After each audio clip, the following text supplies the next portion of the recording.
Hi, my darlings. So this is the beginning of a 4-week series where I'm going to share 3 videos every week. I'm just splitting them up and I'm going to introduce you to a different woman because it's National Women's Month that lived in France and also lived in Paris, obviously, because I want to take you around and share with you where they lived or where they impacted Paris. Perhaps there's monuments. And so we're going to start today. I'm just about ready to head out the door, and I just want to thank you for coming along and joining me with this. I'm excited to share this topic with you. So looking forward to your feedback and joining in on this sort of long journey. It's an entire month of videos about these 4 women. So I worked hard to bring to you some ladies that maybe you haven't heard of before. Of course, you know, I love some of the women like Coco Chanel, but you know, there's just so much out there about Chanel, and I wanted to bring to you some other ladies that perhaps you don't know about. So fingers crossed I share something new with you. Otherwise, maybe you'll just enjoy another walk and talk, okay? Bye. So for many of us who have traveled or moved to France, our stories often start here, right? In Paris. We fly into CDG, we visit, or we move here, and I receive your stories and memories on a daily basis. Thank you, by the way. I love receiving your stories and your feedback. So that's why I chose this first lady. I'm going to explain to you in just a minute why I chose her, but it really has to do with being here in Paris.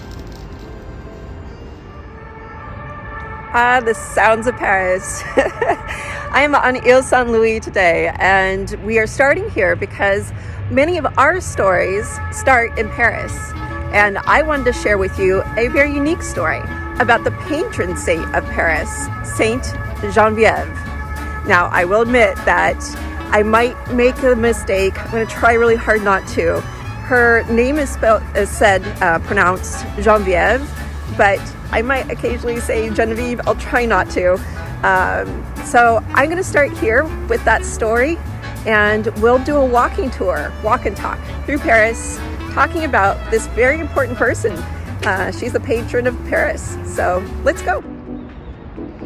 For 1600 years, Paris has been under the protection of Saint Geneviève, and it's said that she saved the city from invasion and then from famine. That's pretty big, right? Those are 2 big things, invasion and famine, right? So believers or non-believers alike, Parisians have made her a familiar, heroic, and holy figure. So today I'm going to share this important heroine with you, and where you can find her around the city or on Place Louis Aragon. And we're on Ile Saint-Louis, and we're going to work our way up the island to the bridge Tournelle. So Geneviève is the patron saint of Paris, right? But she was born in Nanterre around, get this, 420 AD. That was a long time ago, 420. So I said I was starting in chronological order. I'm not kidding.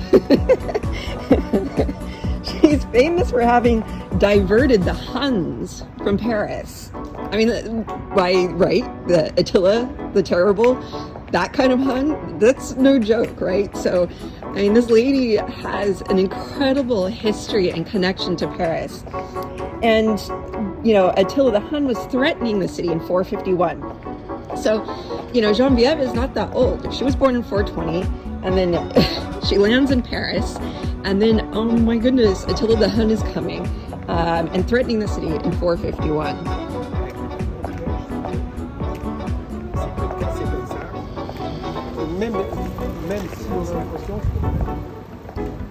We're just working our way up along the river on the island. So Geneviève convinces the inhabitants of Paris not to abandon their city because Attila's coming. So in the spring of 451, the Huns of Attila crossed the Rhine River, right? This is the story. Previously, they destroyed Cologne by causing carnage. I mean, it's just like they destroyed it. They burned Metz on April 13th, went to Verdun, on Torrance, they crossed the Marne. They were on their way to Paris. And that the rumors started. They're coming, right? Just working our way up along the river. Super easy walk. So the Parisians wanted to flee, and they opposed Geneviève because they didn't want to stick around for that. But she advised them against it. This quote that I'm about to share with you came up in a lot of my research. It was just referenced over and over again, so I feel compelled to share it with you.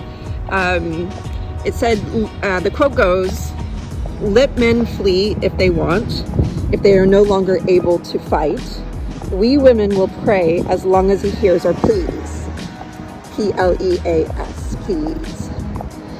So apparently Geneviève, this was her quote, and I guess it worked. Learning that Paris was defended, the Huns opted to avoid Paris. So her foresight won over the compassion of the people of Paris, and they've absolutely loved her ever since. And we're gonna go see her right here on the bridge. Here we are at the bridge, Pont de la Tournelle, and we are technically now leaving the 4th arrondissement, moving into the 5th by crossing this bridge. So now that Geneviève has won over the compassion and people of Paris, we will continue on with her story. But I want to share with you this. You can see it. Something a little overlooked. Probably you might have even crossed this bridge before. But this is a statue of Geneviève. The statue was commissioned in 1924. It was built in stone in 1928 and placed here on the bridge. But of course, even this has an interesting story. Actually, two. I find it crazy interesting. So I'll go around the other side so you can see it and hopefully reduce some of the glare from the sun. We're approaching it right now. So the French sculptor was Paul Landowski, who created a lot of monuments, but he was really famous for, you might even sort of recognize the style. He's famous for the statue of Christ the Redeemer on Mount Corcovado, that's hard for me to say, in Rio de Janeiro, in Brazil. Now, here we are at the bottom of it. It's so tall, but our back is to us, right? That's part of the story. So I find the story just in of itself that the sculptor, so famous, that big sculpture in Rio de Janeiro. Here it is. But why is her back to us?